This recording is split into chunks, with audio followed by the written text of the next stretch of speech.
Три поросенка. Жили-были на свете три поросенка, три брата. Все одинакового роста, кругленькие, розовые, с одинаковыми веселыми хвостиками. Даже имена у них были похожи. Звали поросят Ниф-Ниф, Нуф-Нуф и Наф-Наф. Все лето они кувыркались в зеленой траве, грелись на солнышке, нежились в лужах. Но вот наступила осень. Солнце уже не так сильно припекало, серые облака тянулись над пожелтевшим лесом. «Пора нам подумать о зиме», — сказал как-то Наф-Наф своим братьям, проснувшись рано утром. «Я весь дрожу от холода, мы можем простудиться. Давайте построим себе дом и будем зимовать вместе под одной теплой крышей». Но его братьям не хотелось браться за работу. Гораздо приятнее в последние теплые дни гулять и прыгать по лугу, чем рыть землю и таскать тяжелые камни. «Успеется, до зимы еще далеко, мы еще погуляем», — сказал Ниф-Ниф и перекувырнулся через голову. «Когда нужно будет, я сам себе построю дом», — сказал Нуф-Нуф и лег в лужу. «Я тоже», — добавил Ниф-Ниф. «Ну, как хотите, тогда я буду один строить себе дом», — сказал Наф-Наф. «Я не буду вас дожидаться». С каждым днем становилось все холоднее и холоднее. Но Ниф-Ниф и Нуф-Нуф не торопились. Им и думать не хотелось о работе. Они бездельничали с утра до вечера.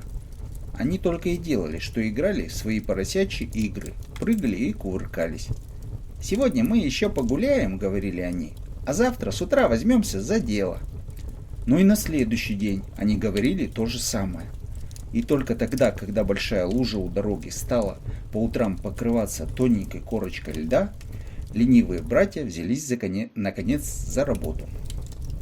Ниф-Ниф решил, что проще и скорее всего смастерить дом из соломы. Ни с кем не посоветовавшись, он так и сделал. Уже к вечеру его хижина была готова. Ниф-Ниф положил на крышу последнюю соломинку и, очень довольный своим домиком, весело запел. «Хоть полсвета обойдешь, обойдешь, обойдешь, лучше дома не найдешь, не найдешь, не найдешь». Напевая эту песенку, он направился к Нуф-Нуфу. Нуф-Нуф невдалеке тоже строил себе домик. Он старался скорее покончить с этим скучным и неинтересным делом. Сначала, так же как и брат, он хотел построить себе дом из соломы, но потом решил, что в таком доме зимой будет очень холодно. Дом будет прочнее и теплее, если его построить из веток и тонких прутьев. Так он и сделал. Он вбил в землю колья, переплел их прутьями, на крышу навалил сухих листьев, и к вечеру дом был готов. Нуф-Нуф с гордостью обошел его несколько раз и запел. «У меня хороший дом, новый дом, прочный дом, мне не страшен дождь и гром, дождь и гром, дождь и гром». Не успел он закончить песенку, как из-за куста выбежал Ниф-Ниф. «Ну вот и твой дом готов», — сказал Ниф-Ниф брату. «Я говорил, что мы быстро справимся с этим делом. Теперь мы свободны и можем делать все, что нам вздумается. Пойдем к Наф-Нафу и посмотрим, какой он себе выстроил дом», — сказал Нуф-Нуф. «Что-то мы его давно не видели». «Пойдем посмотрим», — согласился Ниф-Ниф. И оба брата, очень довольные тем, что им ни о чем больше не нужно заботиться, скрылись за кустами. Наф-Наф вот уже несколько дней был занят постройкой.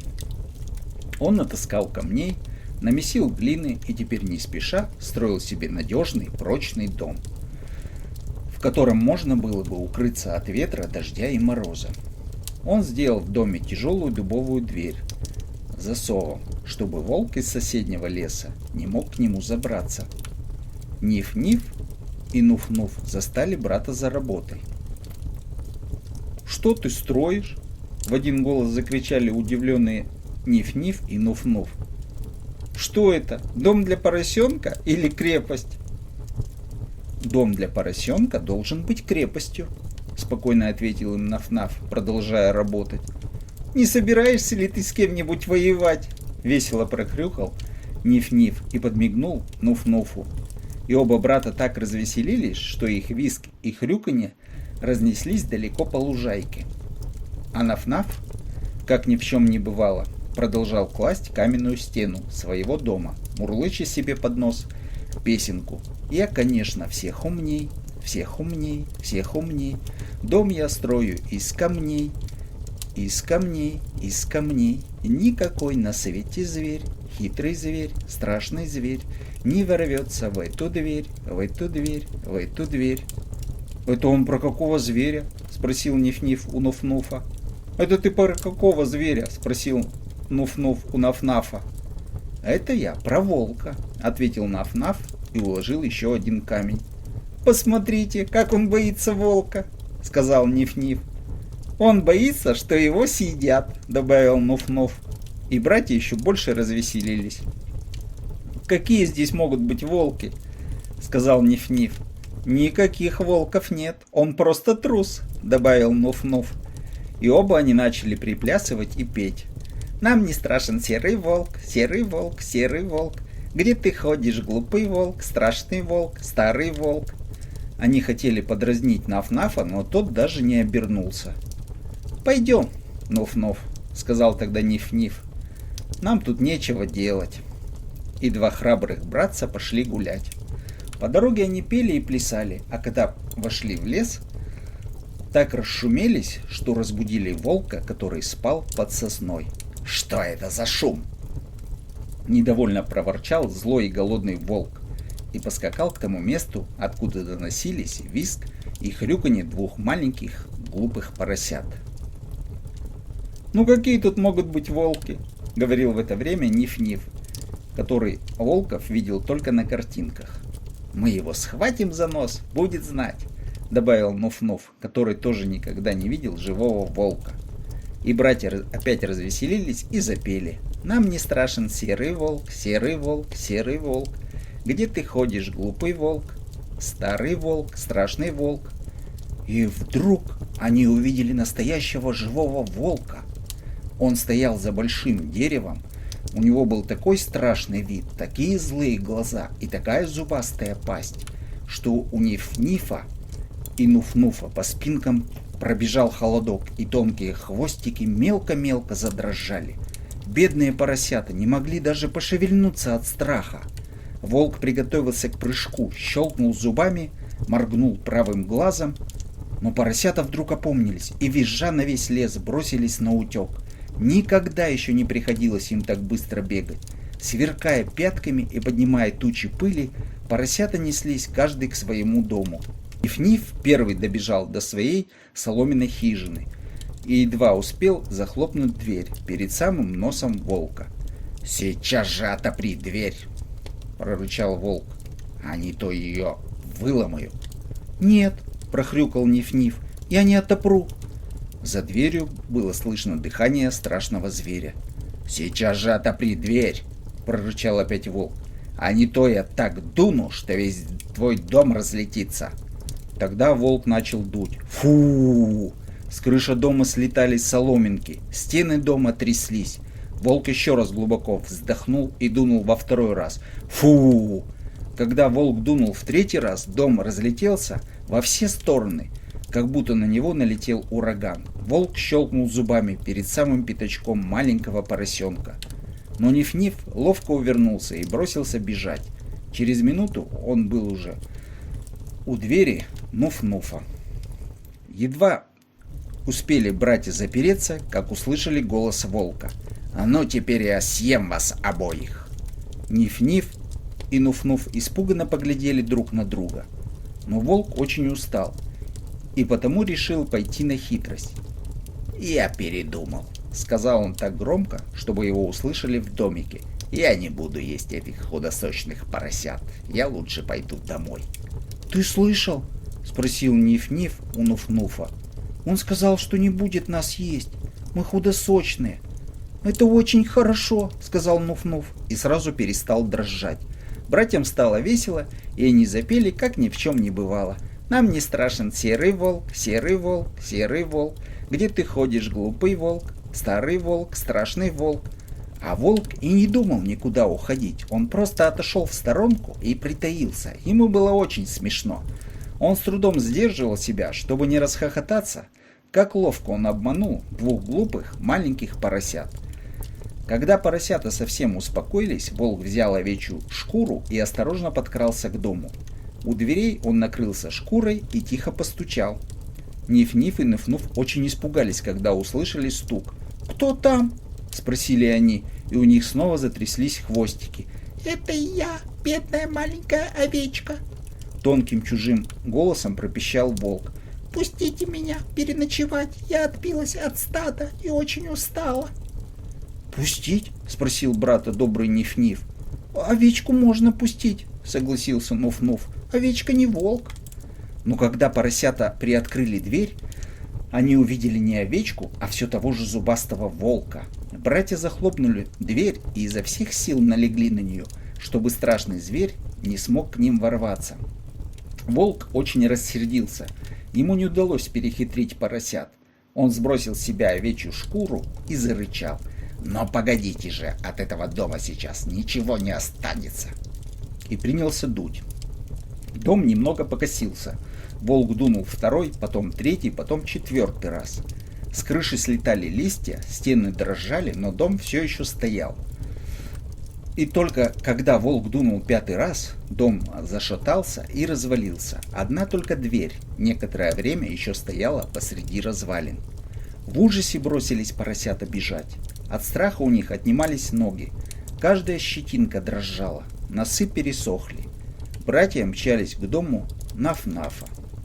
Волк нагонял их огромными скачками. Один раз он чуть не схватил Ниф-Нифа за заднюю ножку, но тот вовремя отдернул ее и прибавил ходу. Волк тоже поднажал, он был уверен, что на этот раз поросята от него не убегут. Но ему опять не повезло. Поросята быстро промчались мимо большой яблони, даже не задев ее, а волк не успел свернуть и налетел на яблоню, которая осыпала его яблоками. Одно твердое яблоко ударило его между глаз. Большая шишка вскочила у волка на лбу. А Ниф-Ниф и Нуф-Нуф, ни живы, ни мертвы, подбежали в это время к дому Наф-Нафа. Брат впустил их в дом. Бедные поросята были так напуганы, что ничего не могли сказать. Они молча бросились под кровать и там притаились. Наф-Наф сразу догадался, что за ними гнался волк. Но ему нечего было бояться в своем каменном доме. Он быстро закрыл дверь на засов, сам сел на табуреточку и громко запел. «Никакой на свете зверь, хитрый зверь, страшный дверь, не откроет эту дверь, эту дверь, эту дверь». Но тут как раз постучали в дверь. «Кто стучит?» — спокойным голосом спросил Наф-Наф. «Открывай без разговоров!» — раздался грубый голос волка. «Как бы не так, и не подумаю». «Ах так, ну держитесь, теперь я съем всех троих». «Попробуй», — ответил из-за двери Наф-Наф, даже не привстав со своей табуреточки. Он знал, что ему и братьям нечего бояться в прочном каменном доме. Тогда волк втянул в себя побольше воздуха и дунул, как только мог. Но сколько бы он ни дул, ни один, даже самый маленький камень не сдвинулся с места. Волк посинел от натуги. Дом стоял, как крепость. Тогда волк стал трясти дверь, но дверь тоже не поддавалась. Волк стал от злости царапать когтями стены дома и грызть камни, из которых они были сложены. Но он только обломал себе когти и испортил зубы. Голодному и злому волку ничего не оставалось делать, как убираться восвояси. Но тут он поднял голову и вдруг заметил большую широкую трубу на крыше. «Ага, вот через эту трубу я и проберусь в дом», — обрадовался волк. Он осторожно влез на крышу и прислушался. В доме было тихо. «Я все-таки закушу сегодня свежей поросятинкой», — подумал волк и, облизнувшись, полез в трубу. Но как только он стал спускаться по трубе, поросята услышали шорох. А когда на крышку котла стала сыпаться сажа, умный Наф-Наф сразу догадался, в чем дело. Он быстро бросился к котлу, в котором на огне кипела вода и сорвал с него крышку. «Милости просим», — сказал Наф-Наф и подмигнул своим братьям. Ниф-Ниф и Нуф-Нуф уже совсем успокоились и, счастливо улыбаясь, смотрели на своего умного и храброго брата. Поросятам не пришлось долго ждать. Черный, как трубочист, волк бултыхнулся прямо в кипяток. Никогда ему еще не было так больно. Глаза у него вылезли на лоб, вся шерсть поднялась дыбом. С диким ревом ошпаренный волк вылетел в трубу обратно на крышу, скатился по ней на землю. Перекувырнулся 4 раза через голову, проехался на своем хвосте мимо запертой двери и бросился в лес. А 3 брата, 3 маленьких поросенка глядели ему вслед и радовались, что они так ловко проучили злого разбойника. А потом они запели свою веселую песенку. Хоть полсвета обойдешь, обойдешь, обойдешь, лучше дома не найдешь, не найдешь, не найдешь. Никакой на свете зверь, хитрый зверь, страшный зверь, не откроет эту дверь, эту дверь, эту дверь. Волк из леса никогда, никогда, никогда не вернется к нам сюда, к нам сюда, к нам сюда. С этих пор братья стали жить вместе под одной крышей. Вот и все, что мы знаем про 3 маленьких поросят. Ниф-Нифа, Нуф-Нуфа и Наф-Нафа. Вот и сказочки конец, а кто слушал, молодец.